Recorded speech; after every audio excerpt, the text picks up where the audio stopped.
बिस्मिल्लाहिर्रहमानिर्रहीम।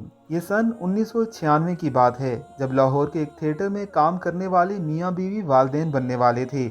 एक दिन रूटीन के चेकअप के लिए हस्पताल गए तो उनकी खुशी की इंतहा न रही जब उन्हें बताया गया कि उनके यहाँ जुड़वा बेटों की विलादत होगी। खैर से बच्चे हो गए। दिलचस्प बात ये कि बच्चे हमशक्ल भी थे। वो दोनों वक्त के साथ बड़े हुए तो उन्हें यह जानकर बहुत सदमा हुआ कि उनका एक बच्चा गूंगा है। इलाज के लिए बहुत घूमे मगर इतना जान पाए कि बच्चा काबिल इलाज तो है, मगर उसके लिए अमेरिका जाना पड़ेगा। दोनों ने दिन रात मेहनत की मगर इतने पैसे जमा कर पाए कि वालदेन में से सिर्फ एक ही बच्चे के साथ जाया जा सकता था। माँ थी।